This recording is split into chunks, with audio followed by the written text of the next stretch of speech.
Letters from a Stoic by Seneca. Letter 23. On the true joy which comes from philosophy. Do you suppose that I shall write you how kindly the winter season has dealt with us? A short season and a mild one. Or what a nasty spring we are having, cold weather out of season, and all the other trivialities which people write when they are at a loss for topics of conversation. No, I shall communicate something which may help both you and myself. And what shall this something be, if not an exhortation to soundness of mind? Do you ask what is the foundation of a sound mind? It is not to find joy in useless things. I said that it was the foundation. It is really the pinnacle. We have reached the heights if we know what it is that we find joy in, and if we have not placed our happiness in the control of externals. The man who is goaded ahead by hope of anything, though it be within reach, though it be easy of access, and though his ambitions have never played him false, is troubled and unsure of himself. Above all, my dear Lucilius, make this your business. Learn how to feel joy. Do you think that I am now robbing you of many pleasures when I try to do away with the gifts of chance? When I counsel the avoidance of hope, the sweetest thing that gladdens our hearts? Quite the contrary. I do not wish you ever to be deprived of gladness. I would have it born in your house, and it is born there, if only it be inside of you. Other objects of cheer do not fill a man's bosom. They merely smooth his brow and are inconstant, unless perhaps you believe that he who laughs has joy. The very soul must be happy and confident, lifted above every circumstance. Real joy, believe me, is a stern matter. Can one, do you think, despise death with a carefree countenance, or with a blithe and gay expression, as our young dandies are accustomed to say? Or can one thus open his door to poverty, or hold the curb on his pleasures, or contemplate the endurance of pain? He who ponders these things in his heart is indeed full of joy, but it is not a cheerful joy. It is just this joy, however, of which I would have you become the owner, for it will never fail you when once you have found its source. The yield of poor minds is on the surface. Those are really rich whose veins lurk deep, and they will make more bountiful returns to him who delves unceasingly.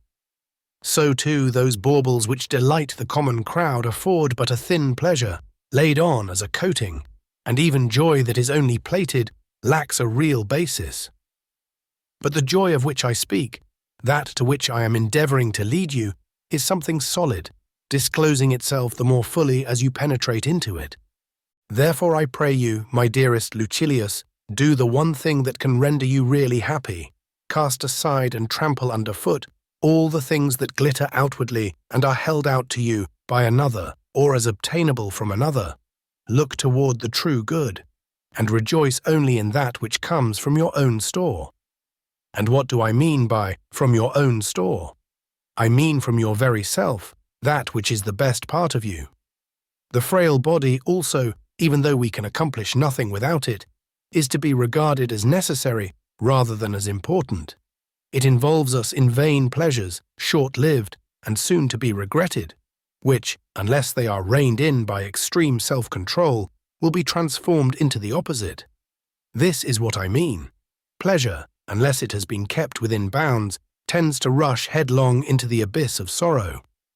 But it is hard to keep within bounds in that which you believe to be good. The real good may be coveted with safety.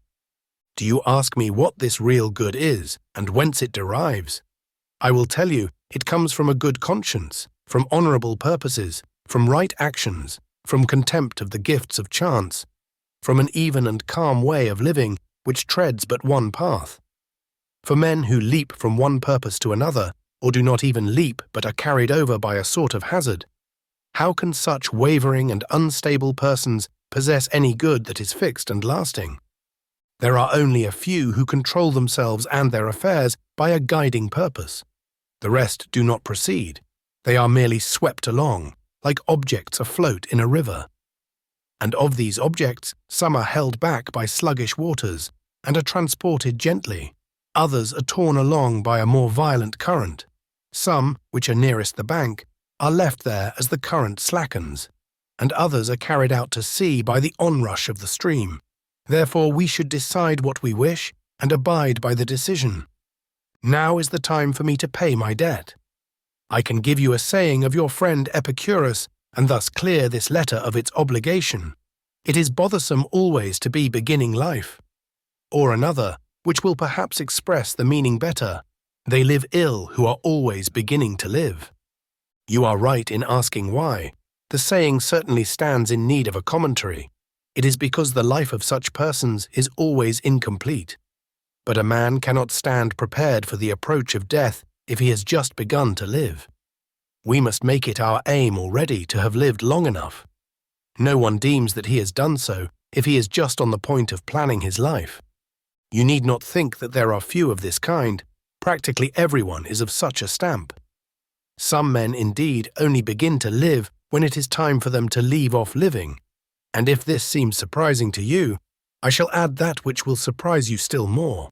Some men have left off living before they have begun. Farewell.